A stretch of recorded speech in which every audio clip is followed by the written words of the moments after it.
In the ancient times, the gods waged a war against the dragons. During this war, the gods enlisted the help of mankind. However, the old lords were not aware that mankind drew their power directly from the Dark Soul, and they forged their weapons in the abyss. The abyss of darkness unbound taints everything, especially corrupts those beings that have been blessed by the power of the Light Soul. So, the gods, needing the strength of mankind to subdue the dragons, but also fearing the wellspring of where they drew their power, decided to seal this power away. By manipulating the power of the first flame to encompass the abyss within mankind and their weapons, the gods succeeded in sealing the abyss within man. However, there was an unexpected reaction. By sealing mankind's darkness with the fire of the first flame, their humanity was bound to the bonfires, and their own lives became an endless cycle of dying and resuscitating at the bonfires. However, since their link to their true self and their natural darkness was severed by the seal, every time that these cursed beings perished, their bond to their core being would erode further, until the individual would lose all of their links to their former self, and they turned into a wretched beast, hungry for souls, but with no individuality to temper their actions. These beings were dubbed the undead, and their curse was feared by the gods, the same gods who created it. Thus, as the war against the dragons was still unfolding, the gods had to find a way to utilize this curse to their advantage. This is where the idea for the slave knights originated.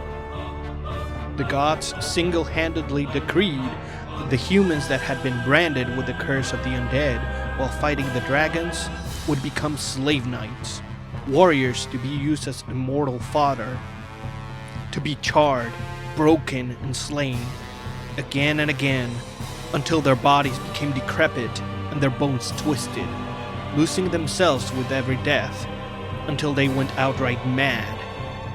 However, their purpose, nay, their duty, was to demoralize and dwindle the enemy lines, and they were issued a special finely crafted armor to be seen as a symbol of honor, even though it was nothing but a mark of their unending sacrifice.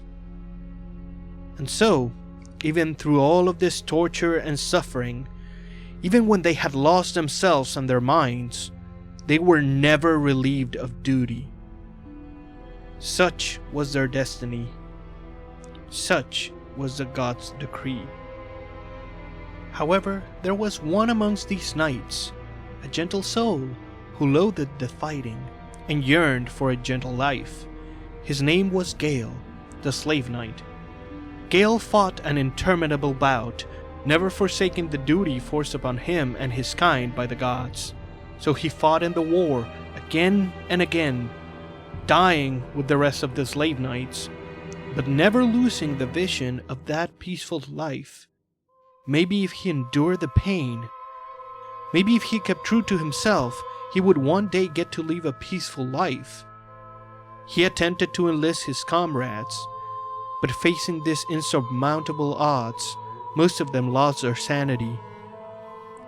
Little by little, all of them perished and lost themselves, and once the battle had been won, Gael was one of the only slave knights left.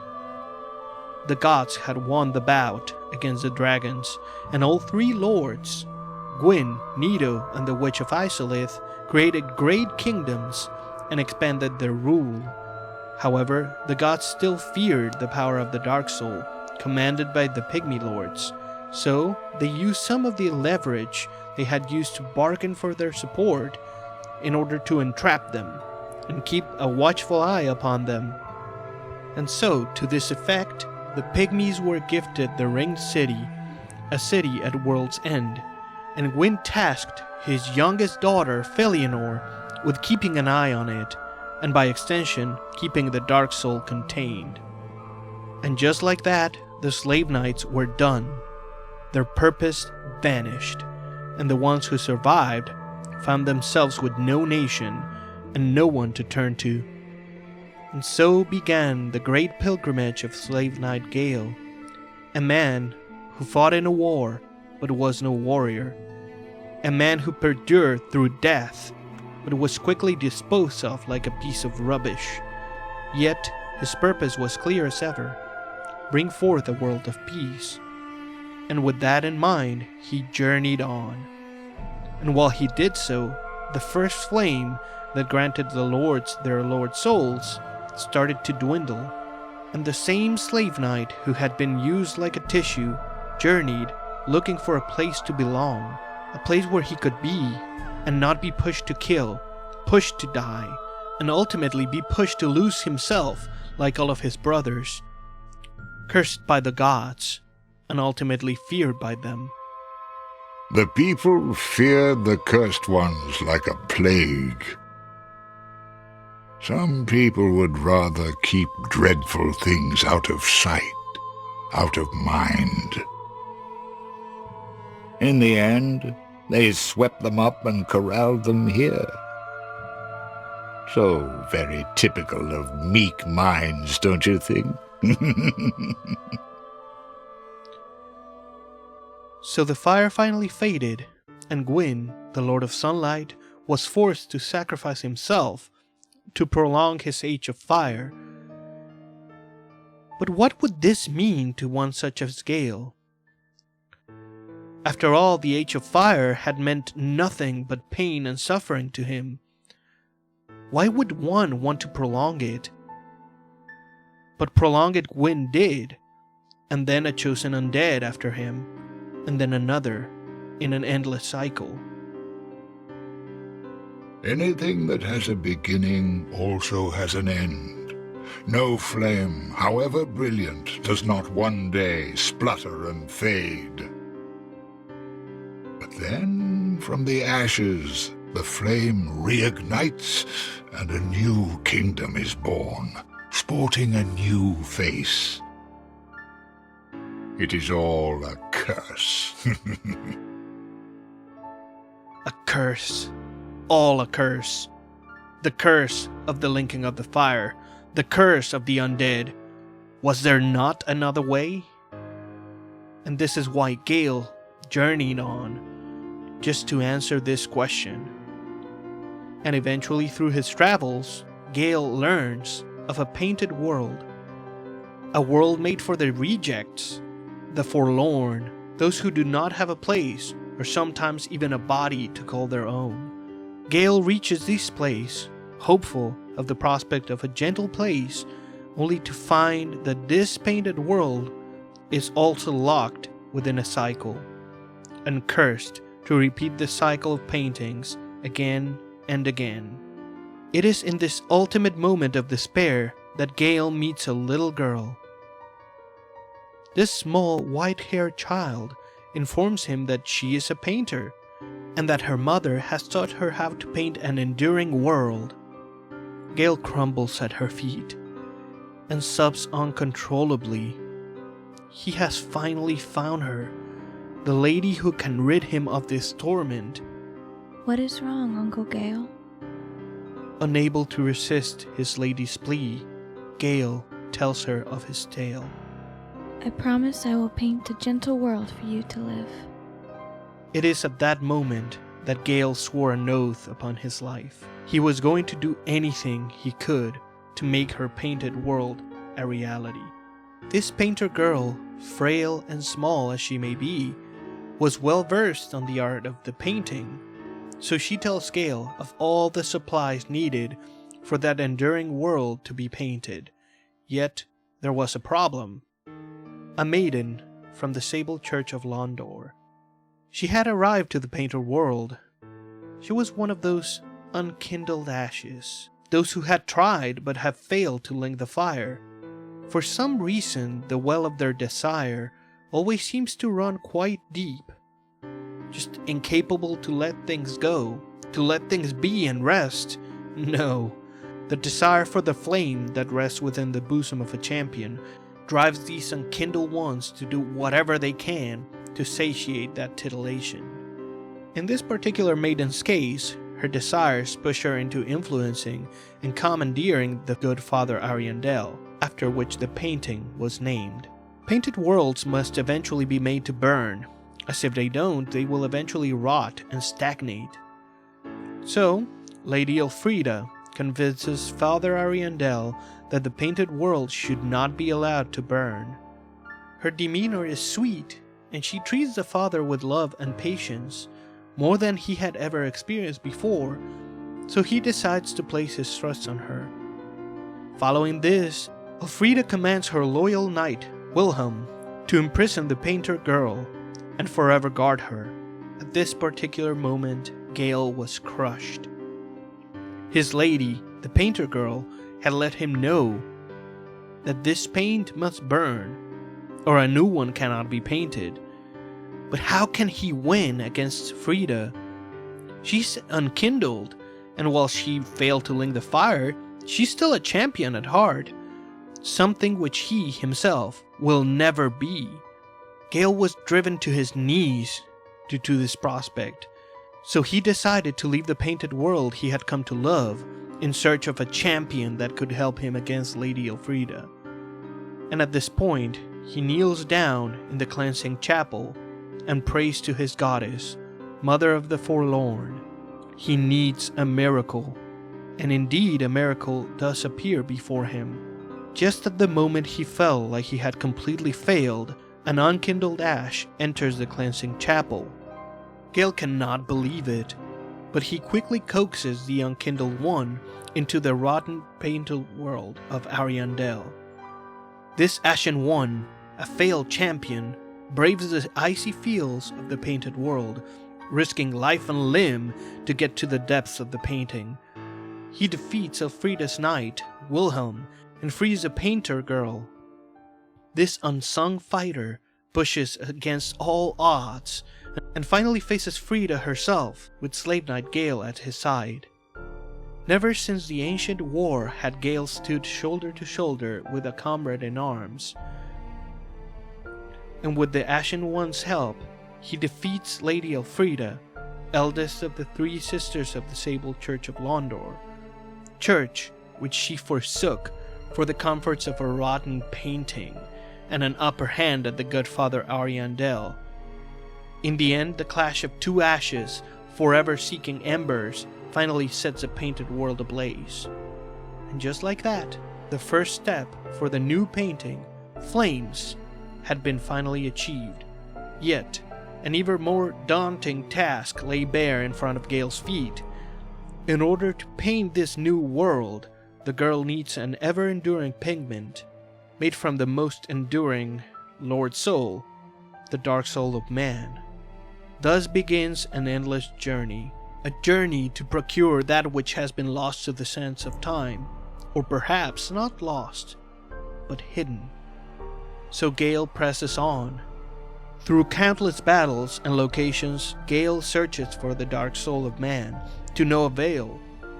But throughout his travels, he hears of a legend, a place where the Pygmies, the founders of the dark soul, reside. They call this place the Ring City, a gift presented by the great Lord Gwyn to the Pygmy Lords. Gwyn, that same lord who decreed the undead knights were to be granted the great honor to don the red hood. The mere thought of this great lord was enough to make Gael's blood boil. Yet, his objective was still clear as ever: obtain the dark soul, the pigment for his lady's painting. Through castles and forests, bogs and ruins, Gael searches for the pigment, but no pigment was to be found. He searched for the Ring City, but the city appeared to be lost to time. Against his natural desires, Gael fought, and in time the transitory lands of the Lords of Cinder ground against themselves, becoming nothing but piles of ash and the remnants of the different lands and eras. It is then that Gael reminisced on that one time, long ago, when an unkindled one lent him a hand in help. Maybe he could leave some crumbs through these remnants, little marks so that the Ashen One can follow in his footsteps. He had high hopes that the Ashen One might be able to achieve that which he could not. And one day Gael met his friend once more, and once more fought side to side with him, this time against a great demon, the prince of his kind. Through that battle, Gael found out the Ashen One was no longer as he had been before. This old friend had become stronger, and a strong energy seemed to emanate from within. Is this what a champion is like?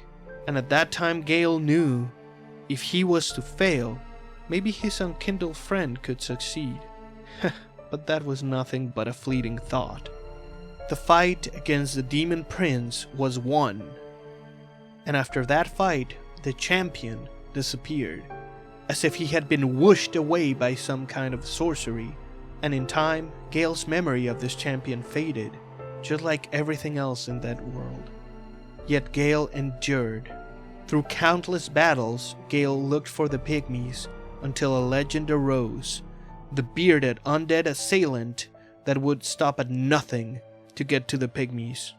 Even past the end of the world, Gael kept looking for the only thing that would allow for him to reform this world, creating a new one, a better one, where peace could finally be achieved. And then he finally found them. Gael finds the pygmies, and by extension the Dark Soul he so needed. However, there was a problem. The blood of the pygmies, endowed with the power of the Dark Soul, the blood that was to serve as a pigment for the painting, had dried up. Due to the unending power of the Dark Soul, the Pygmy Lords were still alive, but this didn't change the fact that their blood had long dried up. At this moment, Gael was faced with the possibility that his everlasting journey had all been for naught.